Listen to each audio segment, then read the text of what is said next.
The Game of Zen explores the often overlooked ways in which professional, personal, and spiritual growth are interrelated. We dive deep into the life teachings of the Buddha and the mindfulness practices of Zen, revealing how they can help us dramatically expand our possibilities for wholehearted work, life, and play.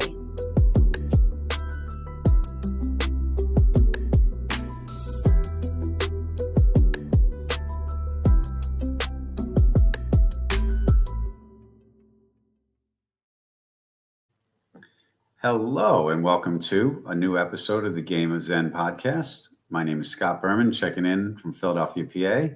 As always, joined by my good friend, Sensei Paul Giotto. What's new in Boulder? How you doing, Paul? Hey, Scott. Good to see you again. It's been a little while. I'm doing well. I just landed last night after a week out in your neck of the woods, out visiting my parents in Connecticut and also bringing my teenage stepdaughters up to the Boston area to check out that place for possibly going to school and to move next year after they graduate.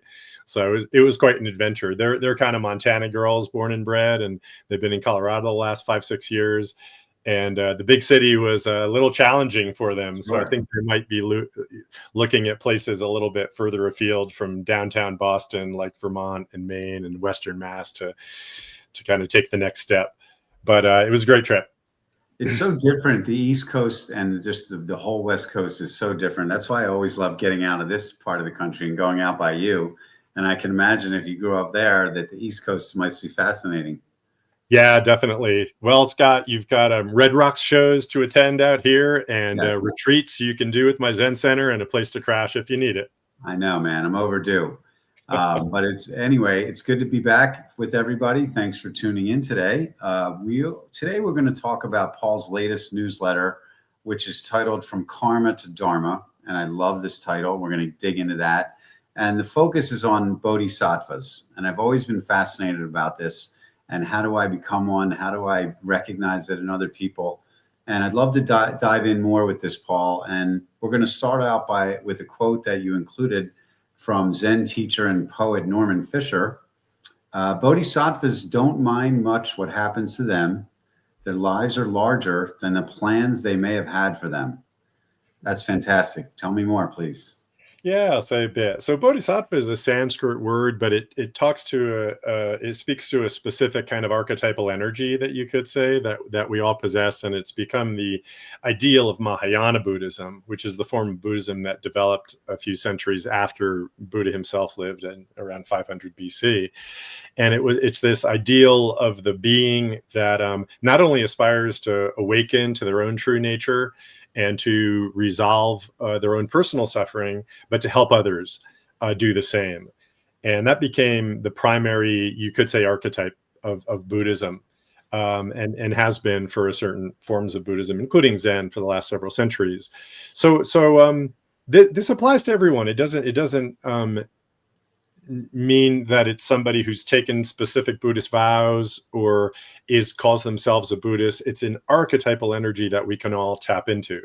So Norman Fisher does a wonderful job, I think, of like giving this a certain really specific context, that it's a being that don't matter so much what happens to them. They're not obsessed with their own personal lives, right? And the things that happen to them. They recognize that their lives are larger than their own plans and ideas. And that to me just really resonated, when I read that, because I find myself pretty obsessed with my own personal stuff. Yes. What's going to happen to me, what I've got going, am I going to be able to provide for the family? Am I going to do well in my work and with my students? All of these things, there's so much of a personal gravity and personal focus. And what this points out is that the bodhisattva experiences life, and that means their own life, in a very radically different way. That the context isn't just about what's happening to them, but it's about this bigger thing that they're a part of. And that doesn't mean that their personal life is separate from that. I mean, every bit of their personal life matters, but it's in a much bigger context. And that to me is really inspiring to kind of make that shift.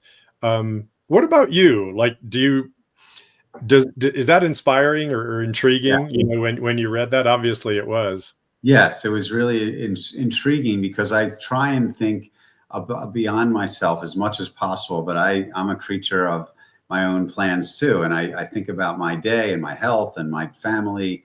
And then I go out in the world and I realize this is a much bigger universe out there.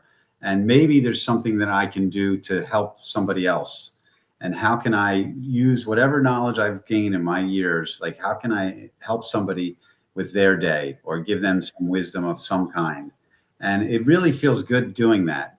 And it actually makes me feel better about whatever problems that I'm dealing with internally. So there's always going to be, I always like to tell my kids, there's always going to be someone that's in worse shape than you, whatever you're worried about. There's all sorts of suffering in the world and everybody has it. So how do we manage it ourselves internally, but without ignoring what's happening around us? Yeah. Part of what he's saying here too. Yeah, exactly. You know, when we do tend to orient everything, our judgments and our opinions around how well the world is conforming to our own aspirations, our own preferences, and our own plans. And so we'll judge something as being good or bad, or a person as being good or bad, you know, based on those things. But it becomes a very narrow focus, and it tends to fuel, you know, the monkey mind that keeps us off center in ourselves. So when we center ourselves just in this bigger interdependent mystery that's happening, and to recognize that our own experience is a part of that, we can just say, well, my plan is it's a provisional idea that I have, but it's just an idea. And just to be able to return again and again to what's the big picture about what's going on, and how to participate in that. Yeah, what's the saying where people make plans and God laughs, or something like that? Yeah, how do you make God laugh? How do you make God laugh? Tell her your plans. Yeah, I mean, it's like we all have plans, and we've certainly discussed this before. Is that things don't go exactly as planned ever, really, and things are changing and impermanent all the time, and we do get caught up in a vision of what a day or a month or an income should be, or relationships should be. We get caught up in the perception of what we think should happen. Yeah. And when it doesn't happen, it throws you off. Yeah. And I think that part of what we're seeing here is like staying on track and letting these things not quite bounce off of you, but don't let the monkey mind take over. Is that kind of what you're saying? Yeah, that's exactly it. You know, the Buddha points out that the three poisons, which we've talked about before on this podcast, are greed, hatred, and ignorance, right? So we can see how when we're only focused on personal material and our own plans and our own agendas, then it's really easy to get to have our own greed and aversion, right? Our own craving and aversions or hatreds even, you know, come into play to the extent that reality conforms to those plans and agendas, right?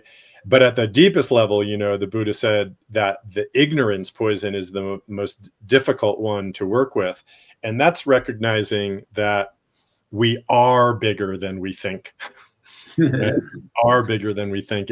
Our plans are just a very limited part of reality, of our own experience. We actually are connected. We have influence. We have effect. We have you know, juice and vivacity that is constantly being exchanged with nature and with other people. And so to enter into our true nature, a participatory experience of our true nature, you know, changes everything. How does ignorance extend to internally too? There's obviously the outside ignorance of other people and nature and things, but I feel like sometimes there's ignorance about what's actually going on inside of our heads, and really putting it in proper perspective every day, and not overrating what our plans were. Mm-hmm. So isn't that like there's a sort of internal ignorance that we suffer from sometimes? Oh, absolutely. I mean, it's all really internal ignorance. I think what I hear you saying is that there's a level of which there's a layer of ignorance, which is we believe that reality conforms to our ideas. Right. You know, that what we think about reality is reality, Right.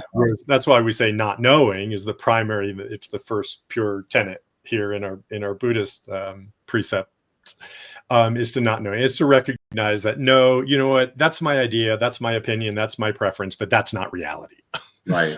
There's that level of ignorance, but then there's a level of ignorance which is who I am. Right. Who I am, that I actually am this person who am, to some extent defined by my conditions. Right. Okay, by my education, by my biology, by my family, by my all of these things that we tend to sort of adopt as our identity. So that's the primary level of ignorance that the Buddha is really most wanting us to relieve us from, is that view of ourselves as being very limited, isolated, bound in time and space in a certain way. And we believe that to be our identity, when that's not really our identity. We're much bigger than that. Isn't it part of the Bodhisattva ethos to also recognize that you can actually help other people? That's right. And it's easy to do a lot of the time. And it starts when you're a child. You could cheer adults up by being a fun kid. And then when you're a parent, and certainly raising kids. But it's sort of, I've had this realization, I think maybe when I got into my 50s, I don't know. I'm like, I actually have learned a few things here. I can help people. And it's a great feeling. And that's part of what I think is the Bodhisattva is like, hey, I've gotten to a certain level of enlightenment. I'm not there all the way there, but I'm on the path. So how can I bring others along the path with me? And right, isn't that part of it? That's part of it. So it's a wonderful example. We do say we're all bodhisattvas. Okay, we're all bodhisattvas. Ram Dass has that wonderful quote. We're all walking each other home, which I love that. So we're all bodhisattvas helping each other to awaken to our true natures. What brings that out? One thing that brings that out into our conscious awareness is parenting. Exactly, like you just said. To parent, you see how much influence you have on these kids, and your ability to help them, to cause suffering and relieve them of suffering is profound. So that is absolutely one of the animating spirits and qualities of the Bodhisattva, is that parental mind. Yeah, no, it's a gift. It really is. I wanted to get back to the monkey mind thing, and in your article here, you talk about how we can go deep into maladaptive habits like workaholism, analysis paralysis, isolating, and catastrophizing. Yeah. So how do we minimize those things and move past them when they come up? Yeah. Well, I think recognizing that they're just kind of a weather system, moving through the body. That's why it's sort of like with reference to this analogy we're doing about the bigger life, right? We have these conditions that overwhelm us in terms of our minds. We have worries and concerns and fears, that afflict us. Now, when we're in the middle of them, it's possible to become completely absorbed by that, completely identified. And it's like we're in a thunderstorm and we see no way out, right? Like, this is reality and it's not going to change. So we think we have to change this thunderstorm, right? We have to do something about this thunderstorm. Well, have you ever been able to stop a thunderstorm? No, I have not. No. How do you deal with adverse weather conditions? You let them pass. You let them pass. Now you can, I'm not saying you stick around for a hurricane to kind of come through. Right. So there are some environmental things that you can do, but there are certainly some things in terms of self-care you can do. If you're in a thunderstorm, you take refuge. Right. Okay.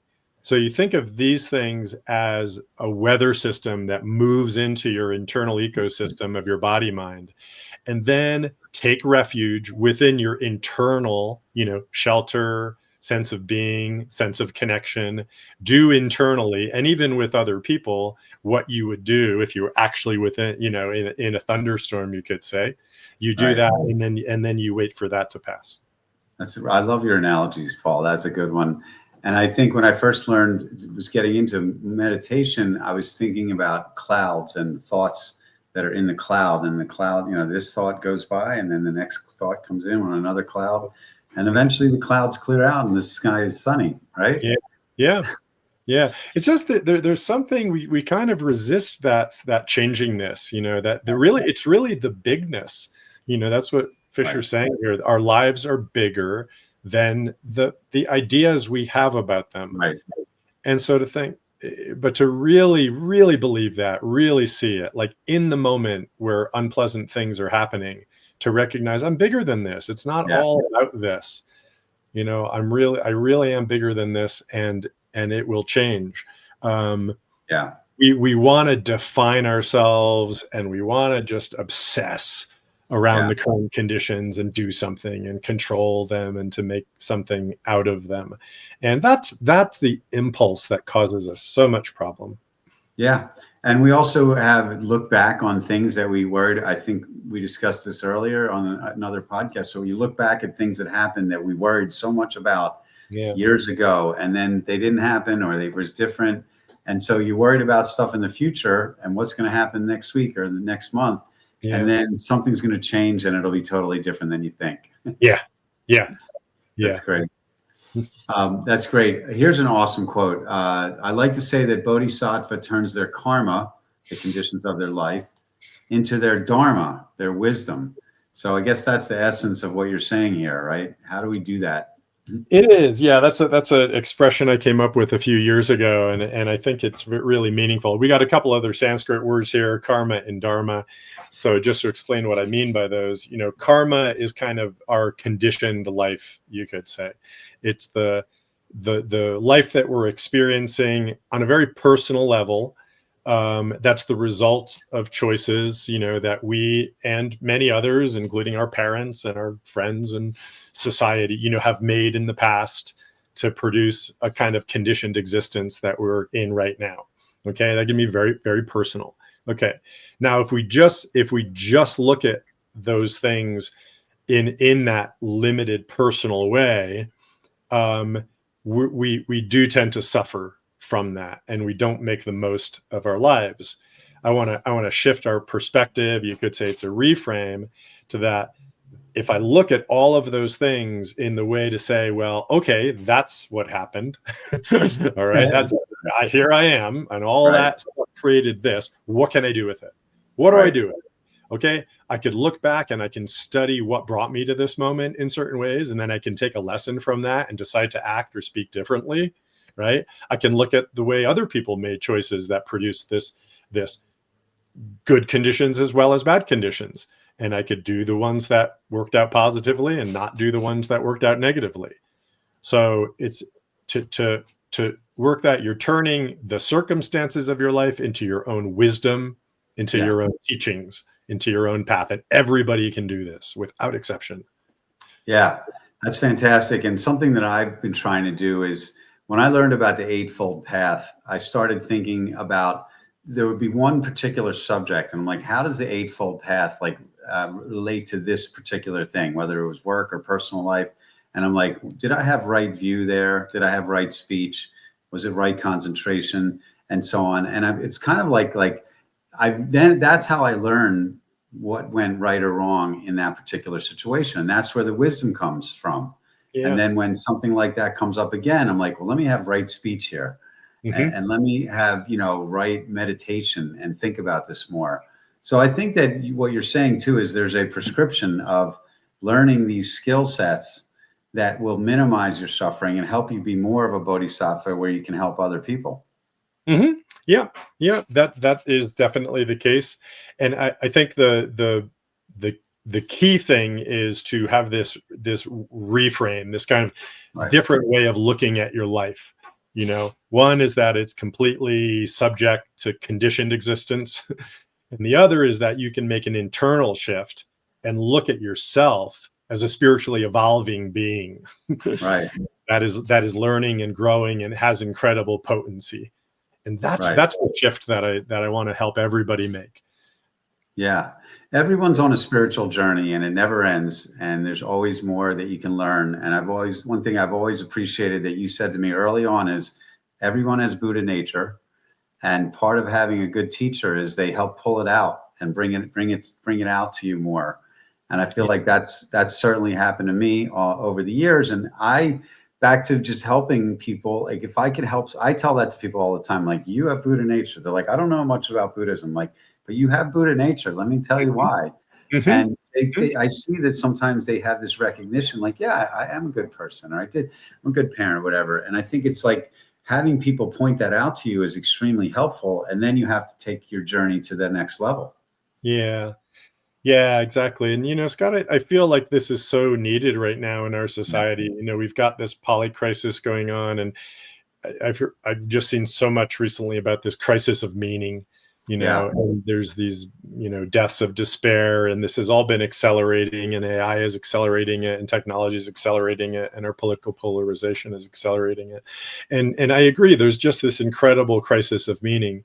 But if we only look at our life karmically, right? Okay, these are the conditions that produce this, and I want this, and I don't want that. So it becomes a very personal assessment. There's no meaning there. We can create a certain amount of meaning, but it's all going to be very contingent. It's going to say, oh, well, I want to make a certain amount of money, and I want to have a certain career. Okay, well, what if that goes sideways? What if it doesn't happen? Does it mean your life doesn't have meaning? Right. Right? That's a very suspect kind of, that's not a sound basis to ground a real fulfilling sense of meaning on. Dharma is a solid foundation for meaning, right? Yeah. So if you see your life unfolding as a spiritual being, you are creating a foundation for a meaningful life. Right there. Everybody can do it. Anybody can do it. You don't have to become a Buddhist. You don't have to adopt a religion. But if you look at your life as an unfolding of your own wisdom and your own teachings, then there's the meaning is going to be right there. And it's not coupled to what's happening in society or the world or even your life. Right. I think that's a great lesson too. It's not, some people get intimidated, and there's so many layers to this teachings, and they can apply in little ways or in big ways to your life. And that's what I love about it. As the more I've learned, the more it comes into my everyday life, and the more I read about it too. So it's also really important to just like learn from the experts, the Zen teachers, the masters that have been around forever. These ancient teachings are as relevant today as when they first were spoken, right? Oh yeah. Yeah. No, our human nature hasn't changed, and our spiritual nature hasn't changed. It also, maybe our human nature has changed a bit. There's some development there. But also the ability to have an effect on other people too has probably gotten a lot bigger over time, just because of technology, of the interconnectedness of the world. There's the whole idea of an influencer on TikTok, right? How is this person sitting in their home shooting the video, has millions of people around the world listening to their wisdom, hopefully their Dharma. Yeah. And I think it's really powerful. And so you have the chance to really help more people with the age of technology and the connectedness. And let's hope that the AI robots don't take over and mess it all up. Maybe, who knows, Paul? Yeah, everything is a two-edged sword, Right. And we have a lot of two-edged swords actually in Buddhism through the Buddhist archetypes. But yeah, the potential for great good as well as great disconnection and even cruelty, exists in all of our technologies, all of our We can't separate ourselves from the zeitgeist as much as we would like to. What do you mean there? That's great.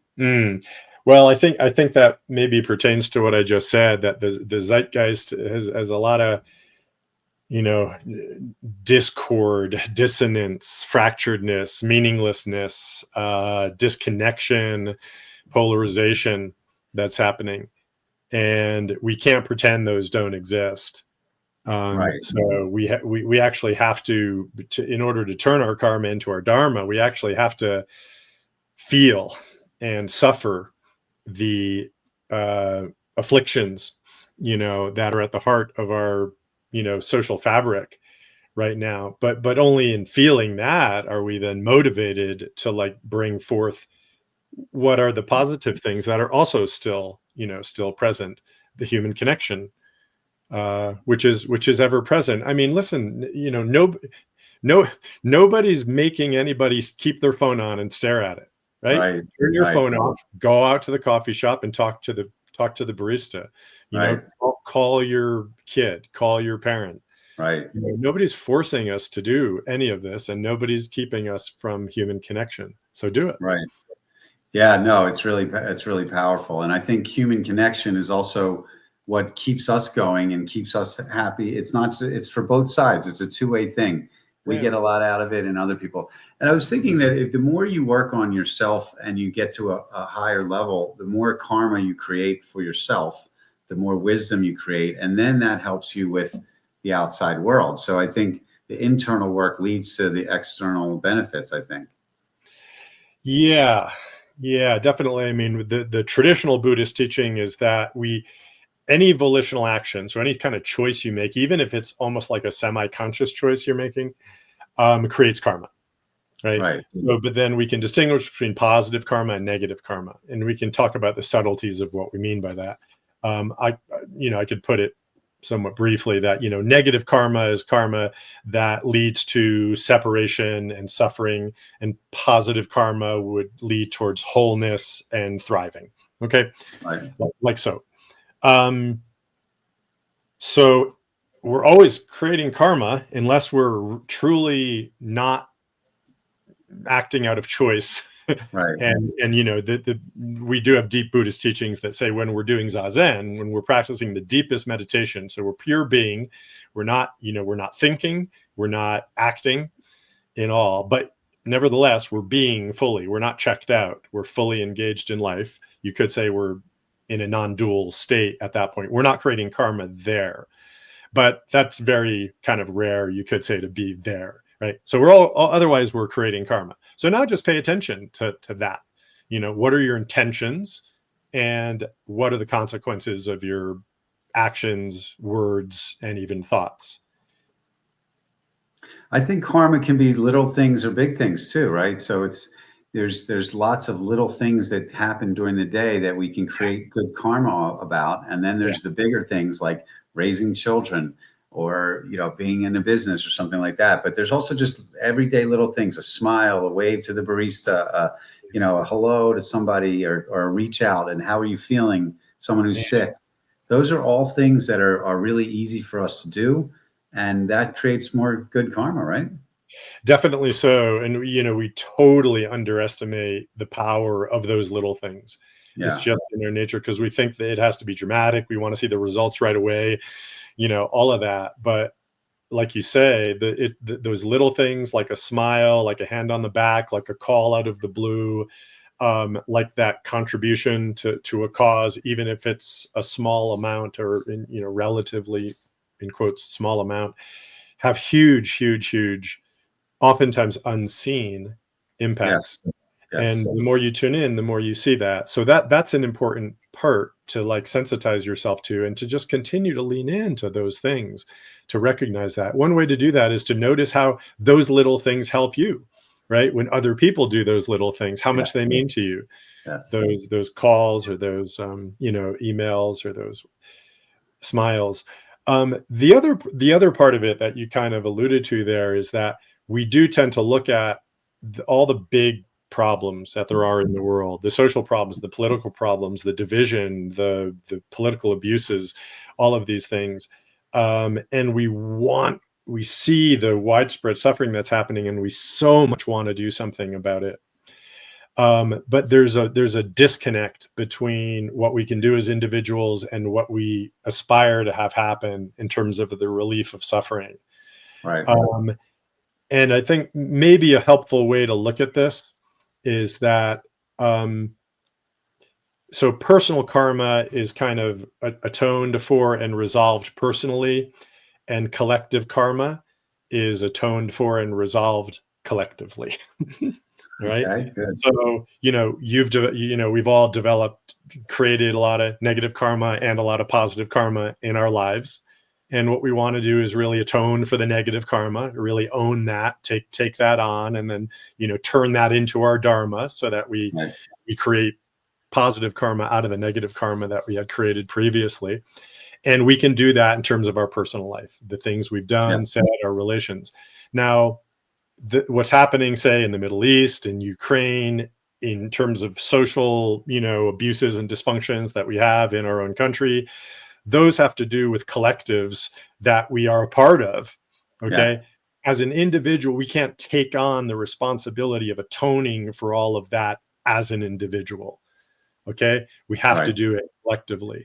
So I would say orient yourself towards joining a collective that also aspires to atone and resolve and help those types of situations with collective effort. Right. That's awesome. I think about there's different ways to do this. And I guess an analogy I thought of was you might have like a super wealthy person. I was thinking of Warren Buffett, who is 95 years old now, and he's created this giving pledge where he's going to give away, I think, 80 or 90% of his fortune at some point to help other people. And so not most of us not going to be like that, but we have spiritual wealth, and we can build up spiritual wealth over time and wisdom. And we can, that's equally as important out there as putting that stuff out there to help people with their lives and with their thoughts and day-to-day suffering. And I think that you don't have to, I guess my point is you don't have to be a wealthy person to help other people. There's a lot of ways you can do it.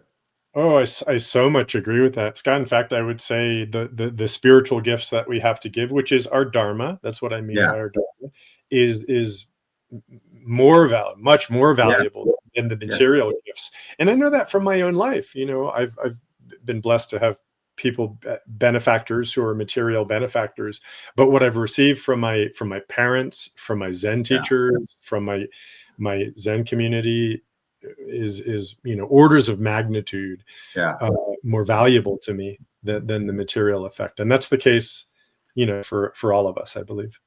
Well, I've learned a lot about being a bodhisattva from you, Paul, for sure. And I know for a long time you've been teaching people and helping people and creating sanghas, and it's really awesome. And I appreciate all of it. Yeah, great. I appreciate that, Scott.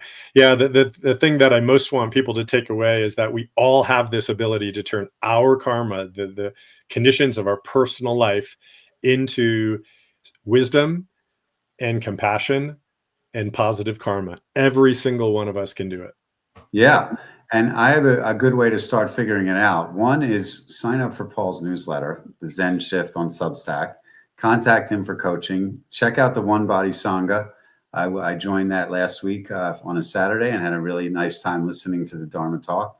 And just reach out to people that know something more about this stuff and study and learn it. It's been a huge benefit for me, learning from you. And, we appreciate it. And we also appreciate everybody listening today. So any final thoughts today, Paul? Oh, I think that's it. I've said enough. Really appreciate you, Scott.